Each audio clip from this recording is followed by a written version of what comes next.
It's Monday, the 10th of April, 2023. Welcome to Fear and Greed, Australia's most popular business podcast. I'm Michael Thompson, and good morning, Sean Aylmer. Good morning, Michael. Sean, it being Easter Monday and all on a public holiday around the country, this morning's show is a slightly shortened version, but we still have a fantastic interview coming up after the show. And this morning it is with Stefan von Imhoff, who is the co-founder of alternative investment fund Alts.co. Yes, so we know lots about equities and bonds and property, etc. What about tequila? What about sneakers? Vinyl records, there's a hot market at the moment. Watches, yep. Stefan invests in all sorts of things that you don't think are investable, but they are. And it is a fascinating chat about the world of truly alternative investments.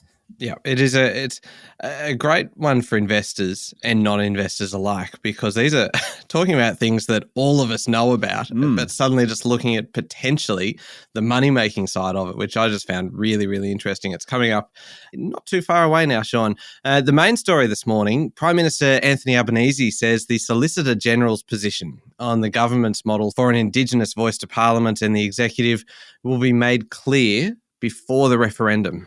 Note, that doesn't mean it's going to be released, just made clear, whatever that is.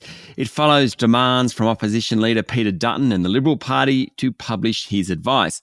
While no referendum in Australia has succeeded without bipartisan support, the Prime Minister yesterday said the political system has changed substantially and pointed to history being defied in the Melbourne seat of Aston when the government won a seat off the opposition for the first time at a by-election in more than 100 years.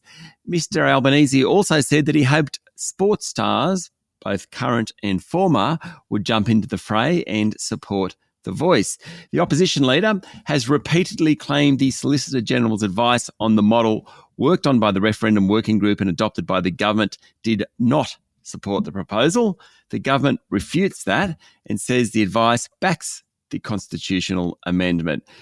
Looks like we're going to find out at least a little bit more about it, though it doesn't seem as if it's going to be released. Now, we should also just add, it's never released. In previous referendums, the Solicitor-General's position is not normally released, so it would be unusual if it was released, but certainly it's something Peter Dutton has jumped on, and it looks like Anthony Albanese has decided to at least provide some more information on it.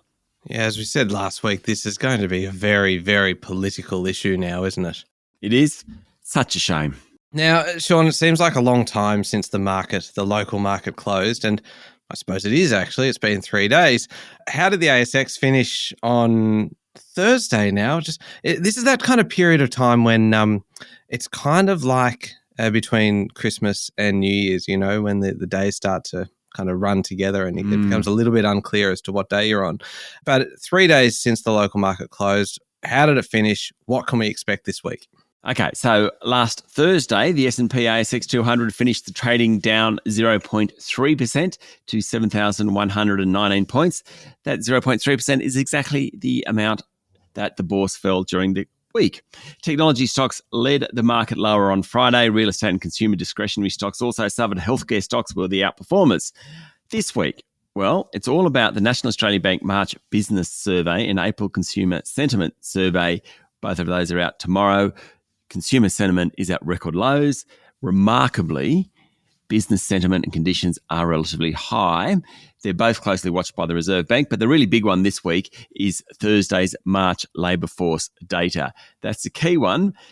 If there isn't some release in a pressure valve in the employment market, that will put more argument, I suppose, towards the Reserve Bank lifting rates again. Remember, last week it decided to pause on interest rates. The labour market, what it comes out on that on Thursday will be very important in terms of what it does next month.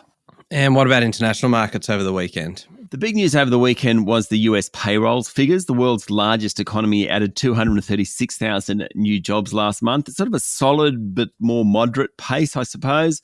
It's one of those numbers that really neither supports nor detracts the case for lifting interest rates once again. The unemployment rate in the US is 3.5%. Otherwise, not a lot going on in major economies, given most celebrated Easter. The Aussie dollar is trading just under 67 US cents, Michael. Sean, you know what just occurred to me? There wasn't really much bad news released late on Thursday evening, was there? Because usually that's the time if you're in politics or similar and you're trying to sneak a story out. You do it on kind of Thursday evening just before Good Friday and no one's really paying attention. But I think we kind of got through without much happening. Maybe we'll find that out this week. Maybe it'll just, some of those things that did happen last Thursday, I might go and look at some of the ASX announcements today. Ooh. And maybe try and come up with one for tomorrow. We'll see. Oh, yes, please. That sounds exciting. We'll be back in a moment with the rest of the day's business news.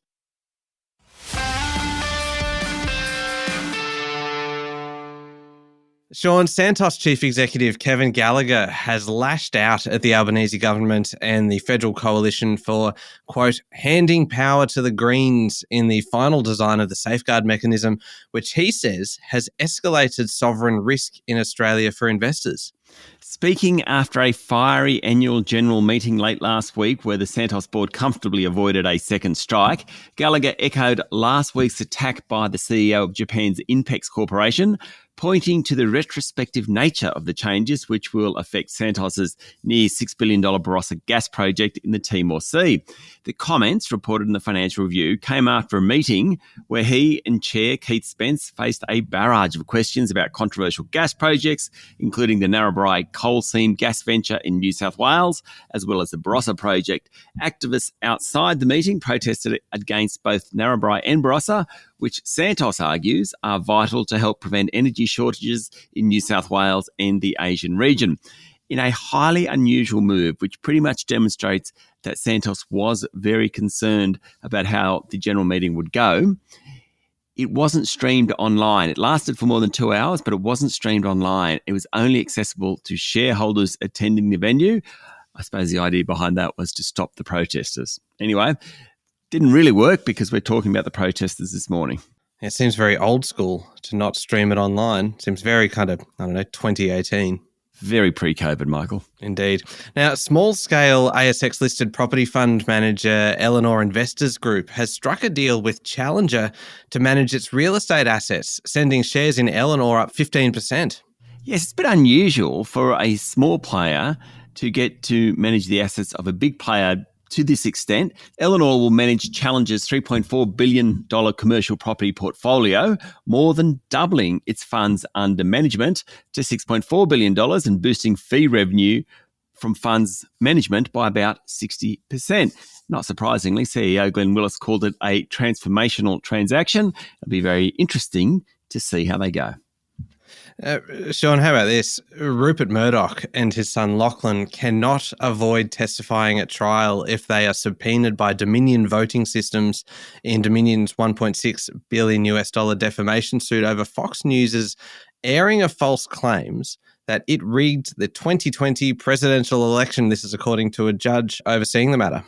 Yes, have you been following this story? I have been on it's been going for a while. It is extraordinary, some of these developments. Oh, absolutely. So the trial is scheduled to start in a week's time in Delaware. So we're going to hear a lot more about it. And basically it will shed light on why Fox repeatedly allowed guests such as Rudy Giuliani and former Trump campaign lawyer Sidney Powell to falsely claim that Dominion, the voting group, conspired with foreign hackers and corrupt Democrats to ensure Joe Biden won the 2020 election, even though many Fox employees knew it was bogus.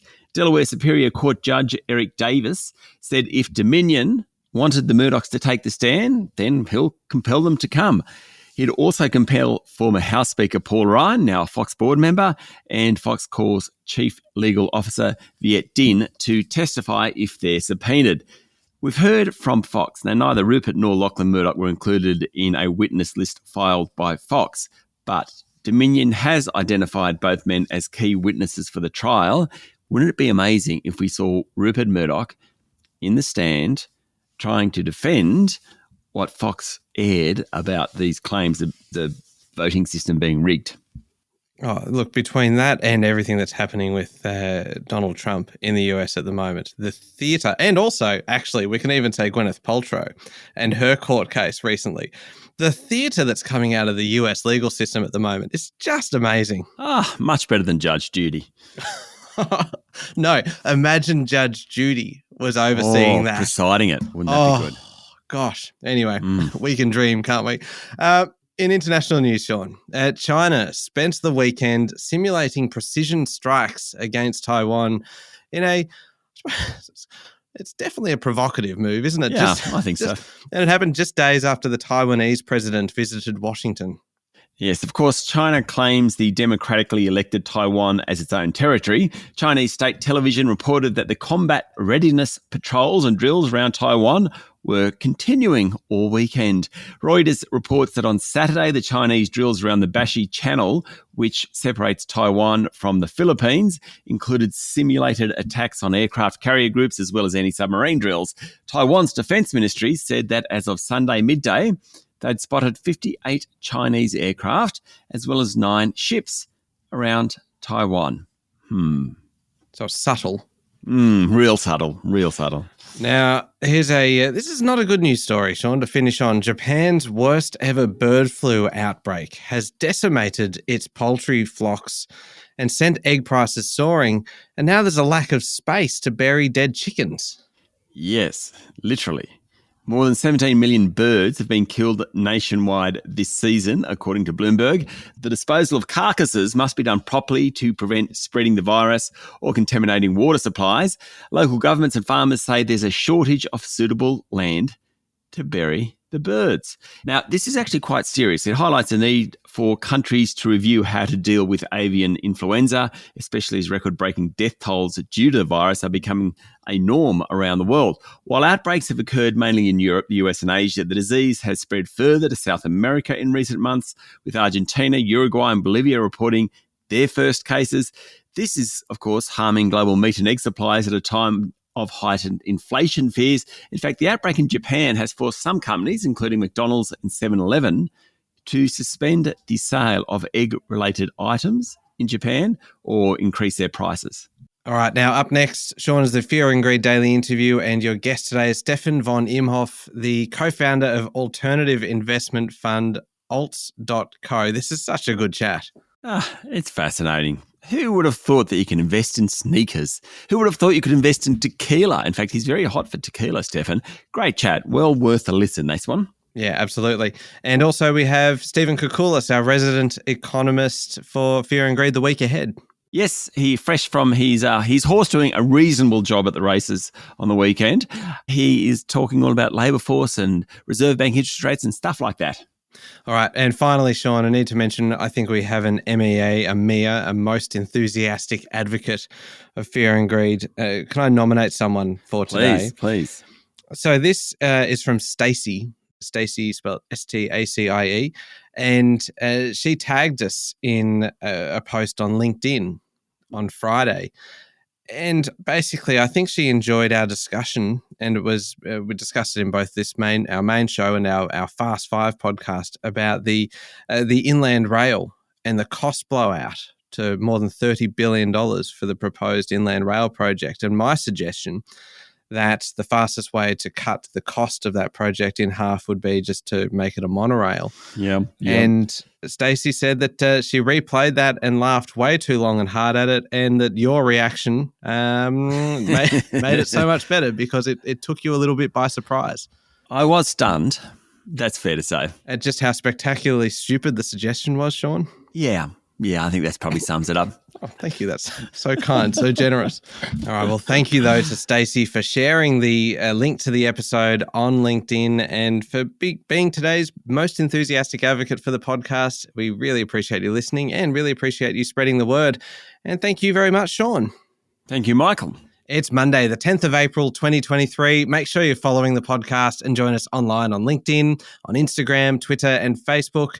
Don't forget as well that you can stay up to date on all the business news with Alexa and your Amazon Echo smart speaker. Simply say, Alexa, play the Fear and Greed podcast to catch the latest episode. And you can grab yours now at amazon.com.au. I'm Michael Thompson, and that was Fear and Greed. Have a great day.